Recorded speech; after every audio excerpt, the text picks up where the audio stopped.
So, in our last class, we have already discussed about the various electronic components for energy spectroscopy. Remember? So, what did we do? We have a source, and then we have a pre-amplifier, and then we have an amplifier, and then we have a discriminator, right? And then this was analyzed in discriminator along with scalar plus timer. So this was the overall, and this is how the information flowed, right? And this is how we are able to do energy spectroscopy, right? We have talked about the single channel analyzer and all that. Now this thing is good if in the detector we have got only one, say, gamma ray coming in. This is good. We have already talked about what can happen if two gamma rays enter, then their energies will be added up, summing itself. We have talked about it. Now I am going to talk about something different. Suppose we have got two gamma rays, two detectors, detector 1, detector 2, and there is a nuclear reaction. The target hits a projectile hits a target, and as a result in the target there is a nuclear reaction and many types of particles and gamma rays are emitted. Now these two are basically gamma detectors. Suppose it so happens that one gamma ray, say gamma 1, it enters in detector 1, and another gamma ray, say gamma 2, it enters in detector 2, right? This is the scenario, and it so happens that these two gamma rays belong to the same nucleus. Suppose this is one of the nucleus which is populated in this reaction, okay, and in this nucleus, this is the ground state, this is the first excited state, this is the second excited state. And this first excited gamma energy is gamma 1 and second one is gamma 2. Okay. Coming. Yes. So gamma 2. And now we have got two detectors. So what are the possibilities? The possibility is gamma 1 enters detector 1. It can also enter detector 2, gamma 2 again it can enter detector 2, detector 1. There are so many possibilities. Now for a particular time it so happens that this gamma ray enters detector 1 and this gamma ray enters detector 2. Okay, this so happens, and along with that we have got several other detectors as well near the experiment, say D3 and D4. Now what should we do with this information? Something which comes to our mind is the following. Look, this is the nucleus, right? Now these are the excited states of the nucleus, and there can be even more excited states above, right? So it is possible that there are several other transitions which are going down to the ground state for this particular nucleus.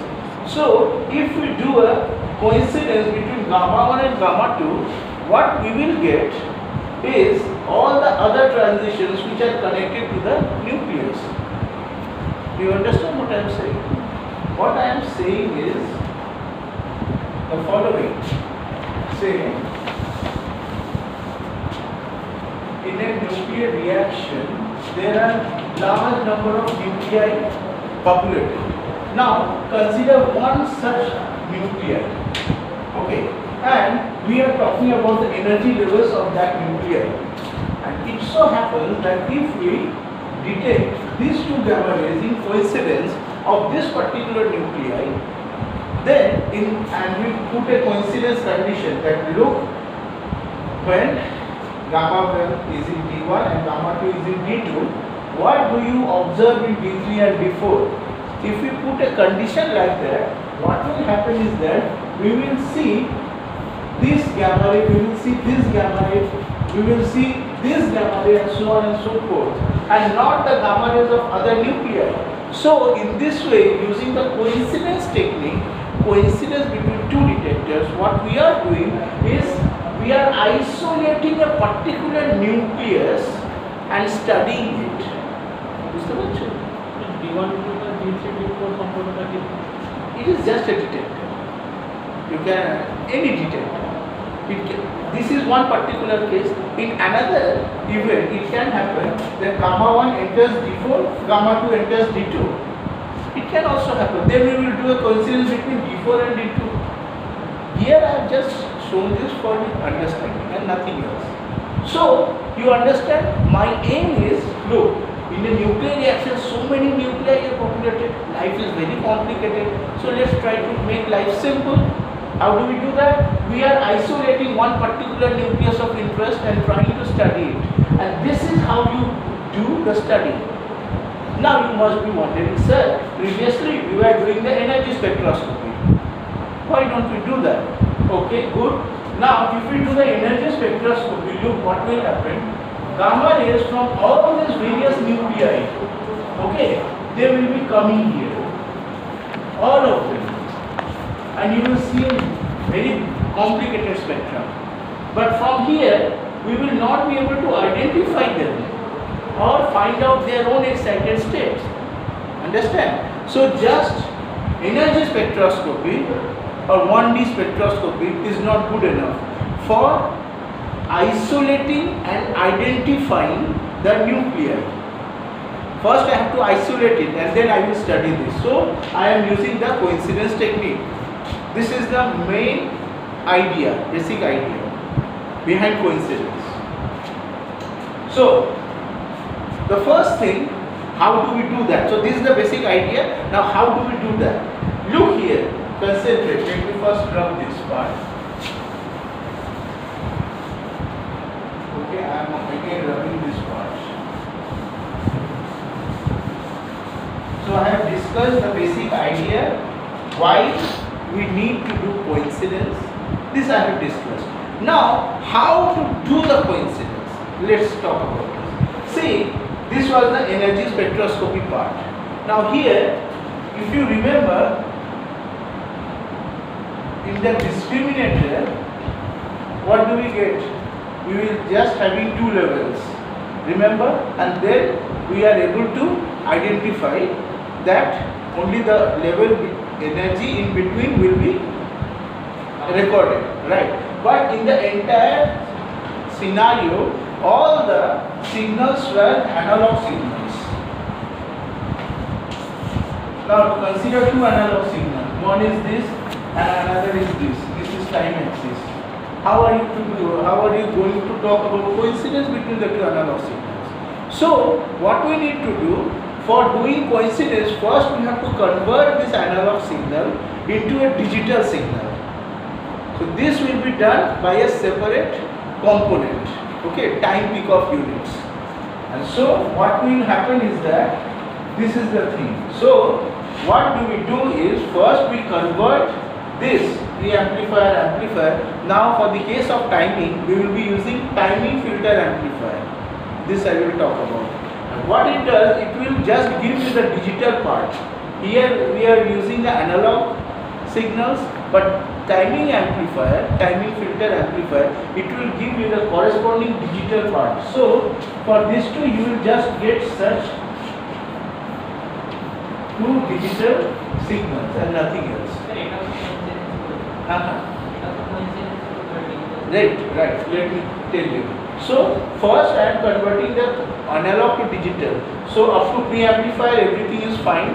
Now from here, one is the energy and another will be the timing component. There I am using TFA, timing filter amplifier.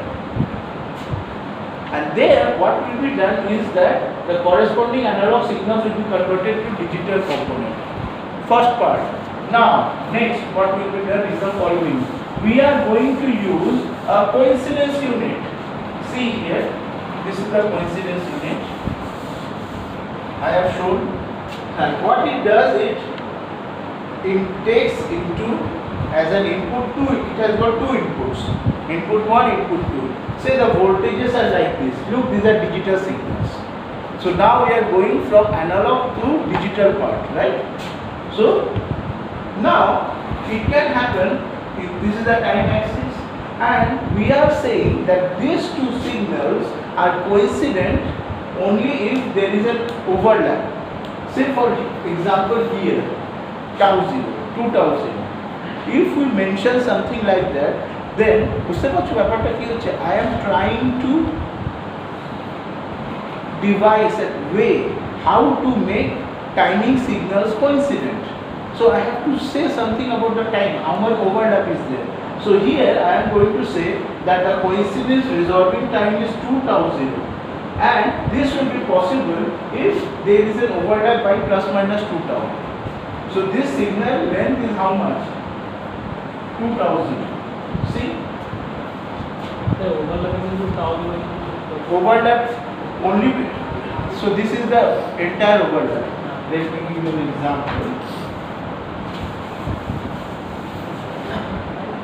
So one signal is like this, another is like this. What will be the output? This is the time axis. No output because there is no overlap.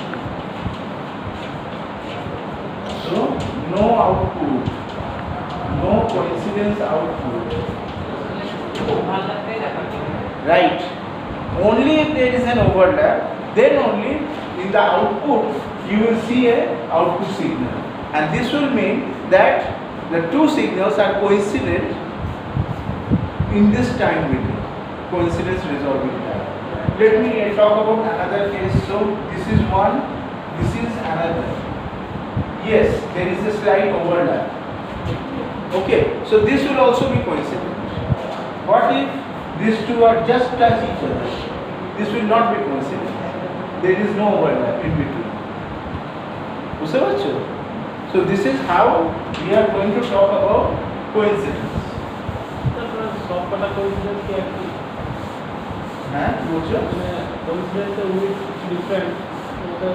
I can set this for each case. The signal, look, let me talk about this.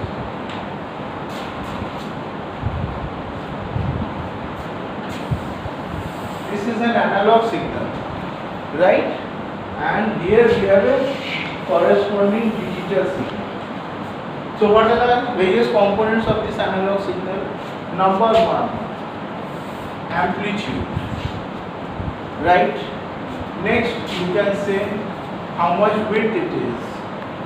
Number 2, right? Number 3 is the rise time, how much time it takes to rise. Number 4 is the fall time. So many features of the analog signal. Now the corresponding digital signal, what does it have? Only the width over here and the height. But forget the height.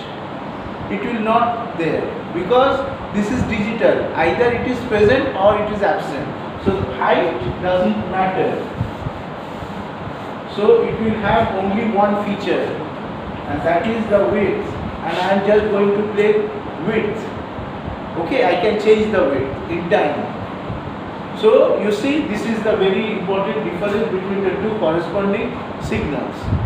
Now here there is so much richness, and here you can say that sir, we are losing a lot of information and just considering about the coincidence. Right. What is happening here, you see,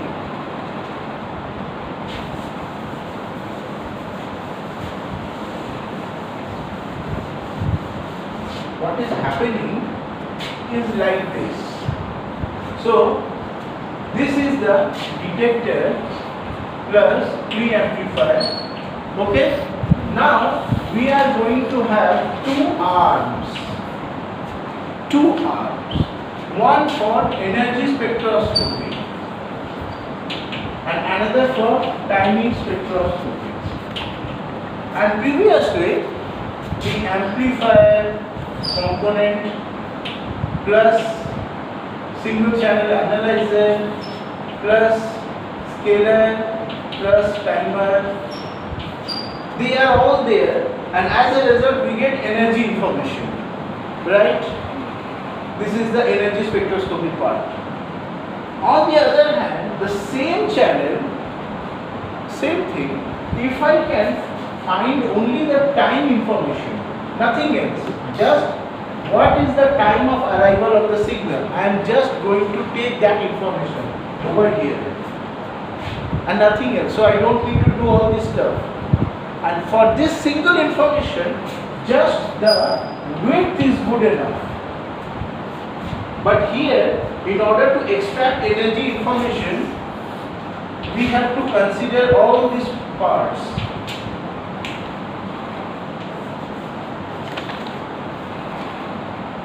Okay. Fine. So, this is for one particular detector, right?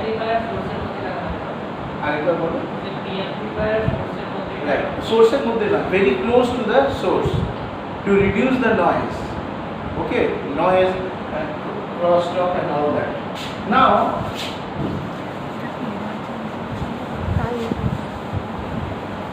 this is the case for one detector, right?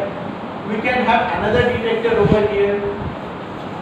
So this is detector 2, this is detector 1 plus preamplifier. Same setup. Now this time, the timing component over here, and here is the energy component, the same over stuff. Okay? So these two will be input into the coincidence unit, and then we will get an output. This is what I have just shown you previously, right?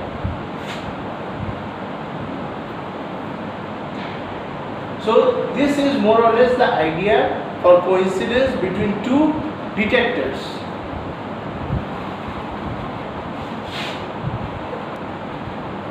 So you see, suppose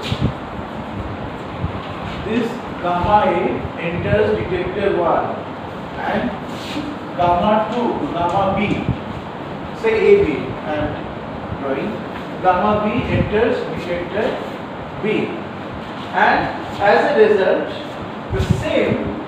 the charge which is created in detector 1 and detector 2, it is the information collected as a result of the interaction, it is passed down the two arms, right? Here also, it is passed down by two arms. So, in the energy spectrum, if only this gamma ray is here, then at 1A count, if this is the energy, say EA, corresponding to the gamma A, we will just observe 1. If the gamma ray is fully absorbed, if there is full energy deposition. Similarly, here also 1, when the count is 1 and energy is EB, here I will observe only one count. This is how you observe. Don't think that you will be seeing spectra. For seeing spectra, you need lots of counts. Here I am just talking about single gamma ray. So only one count in the spectrum. Okay? And now, the coincidence unit, if after the coincidence unit you get the output signal, then what will it mean? It will mean that these two gamma rays are coincident. That's it. These two gamma rays are coincident. This will be just this information. I will talk about fast flow coincidence circuit later on, but this is the overall idea, basic coincidence between two detectors. So here we have got, right, two detectors, one gamma ray each entering into each of the detector. So two gamma rays entering two corresponding detectors over here, and as a result we are observing energy spectrum. This part is okay, we talked about it, right, last time. And now this is additional. Remember, nothing is being lost, just the same energy, the same information is coming over here. But unlike this part which gives me the energy signal, this only carries the timing information. What is the time that it has arrived? this axis, okay, in the t axis, and you will get the signal only if there is an overlap between the two of them, and that overlap is defined by the width of the pulse, which is the coincidence resolving time. Okay.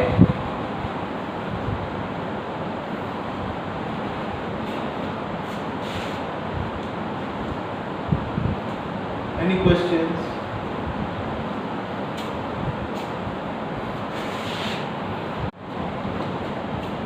Yes. So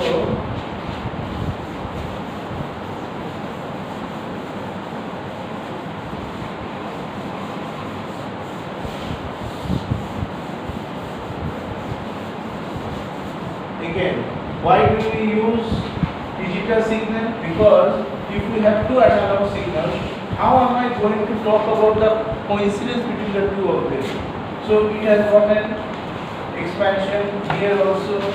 This is spread over like this. So how am I going to talk about the timing?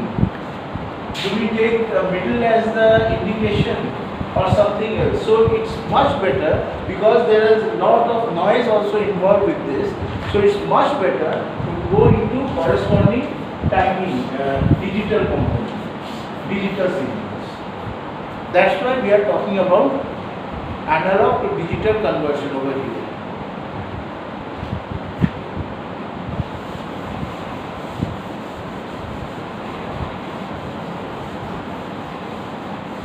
Another thing which is the following.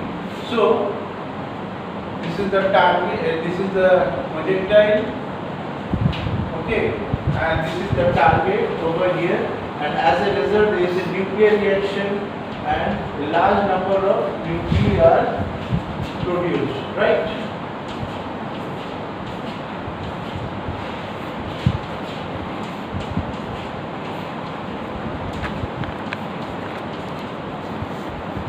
Now for the time being, just consider gamma ray decay only. It's also possible. Suppose each of these nuclei are emitting beta, say alpha, and then gamma. Also neutron, let's say, for the time being. So for identifying, what we have to do, we have to put different type of detectors, alpha detector, beta, gamma, and neutron detectors, in order to identify them. Now for the time we just consider only the alpha, gamma case. So if this particular nucleus, so this is say gamma A, this is gamma B, this is gamma C. Now if I am observing in the spectrum gamma A and gamma B, and I make a coincidence of them, then provided that these two gamma rays are not there in the other nuclei, this is important, because if they are present in other nuclei's decay, the spectra, if they are present, then along with the gamma rays of this nuclei, you will also observe gamma rays of the other nuclei where these are present. বুঝতে পারছো? Say for example, let me give you an example, it's much better. Suppose this is 200 keV. Okay, this one is 300 keV, and this one is say 450 keV, and this one is say 600 keV. This is this particular nucleus. Let me name it nucleus A. Now it can so happen that in this nucleus A, this is a different nucleus, a nucleus B. It has got a decay scheme like this, where there is 200 keV in between, then there is 350 keV here, then here it is 550 keV. Okay. Now, if, and we have got two detectors, fine. Now, if we put a coincidence condition that if we observe 200 keV gamma ray in one detector, what can you observe in the other detector? If I put a coincidence like this. So I want to say that I am using only two detectors. So here I have got only two detectors. Okay, and I am putting the condition that observe 200 keV inside this detector. Then what do you observe in this detector? What will you see? No. So here I am putting the condition that here you will see a lot of gamma rays, right? Now in the 200 keV, this part you will see something peak corresponding to this 200 keV. Also remember there is another 200 over here. So I am putting a condition that put a gate on this. This is the actual word. Put a coincidence condition on this, and what will you observe in the other detector? Then what you will observe is 300, 450, 600, 550, 350. Do you understand why? Because 200 keV gamma ray is present in both the nuclei. So in this spectrum, if you put a coincidence condition, that what do you observe? If I observe 200 keV in detector, say detector 1, then in detector 2 you will observe a spectra where you will see prominent full energy peaks of energies 300 keV, 350 keV, then 550 keV, then 600 keV and 450 keV.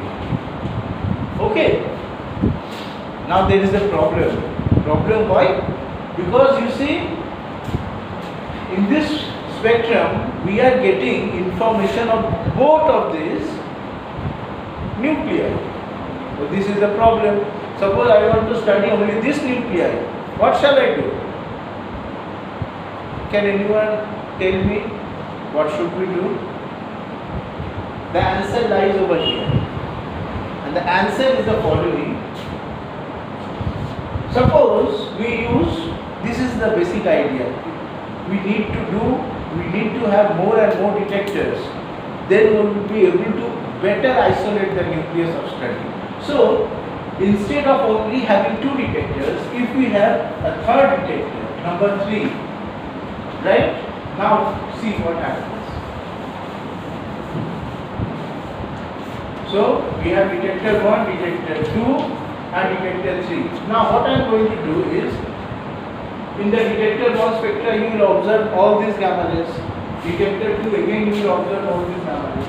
Now I am putting a condition that in detector 1 put a gate on 200 keV and in detector 2 put a gate on 300 keV.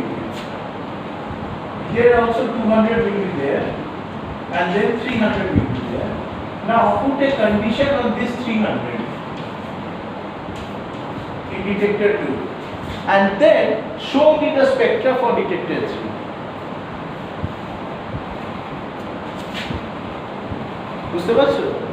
So I am putting a gate on 200 and 300 and then I am asking in the third detector, show me the spectra. What do you see? And what will you see? Will you see anything from here? No. Why? Because if I put a coincidence of these two, then only possible gamma rays will be these two and above if they are present. So here you will see 450 keV and 600 keV gamma rays. So that's the basic idea. See, using coincidence as a very interesting technique, I am able to isolate. Previously I was not able to isolate, but now I am able to isolate this particular nuclei. So this is now isolated from the other parts. Now it is not that the other nuclei are not important, they are not very significant and all that. No, it's not that. We do study nuclear physics. In nuclear physics, each of these are important, but in order to do a study, I have to first isolate one particular nucleus of interest. Later on, remember all this data is in detector. From the detector, all the data we have. So in the software, I can always put a condition on say 100 keV gamma ray and 500 keV next gamma ray, and probably you will get the decay scheme for this nucleus. So all data is there, but at a time we are going to do the analysis by isolating one particular nuclei and studying it. That's the basic idea. বোঝা যাচ্ছে? This is how gamma ray spectroscopy experiments are actually done. Have you heard of facilities like TIFR in Mumbai, IUSC, Inter-University Accelerator Center in New Delhi, and also VCC in Kolkata? There, if you just go back and look into internet, Google it, you will see that in such facilities, very interesting detector. Now, I have just talked about 3 detectors, but for doing even more, for studying say level number 80, level number 100 for one particular nuclei, you will need more and more detectors. So we need a detector array, a group of detectors. Okay. Now there is also a very important array, gamma sphere. It's in USA, which has got more than 100 detectors. Okay. Here also they have got very advanced type of detectors. These are even more powerful than your gamma sphere, and they all use in gamma ray spectroscopy INGA array, Indian National Gamma Array. Okay. I will talk about it later on. And just remember the name. There we use Clover germanium detector. Clover germanium detector. And we have an array of say 24 detectors, say 8 detectors. Previously there were 8 detectors. Now slowly the structure is being made up of, and now we have got more and more germanium Clover detectors over there. I will show you the pictures also later on. But this is the more or less idea of isolating, right? Isolating the event for one particular nuclei and then studying the structure. So এটা কি করে দেওয়া হয়? কোনটা? এই boundary যেটা দেওয়া হয় 200 কিলোভোল্ট, এটা আমি গেট পুট করছি, I am putting a gate. কি করে দেওয়া হয়? It's a technique. You do this in software actually. You can put a condition by energy. You can change the width also. But remember, if you increase the width, more and more other energies will come in, and you will not get a better result over here. So you have to put the gate. Also, there is background below the peak of interest as well. We have to use techniques for background subtraction as well.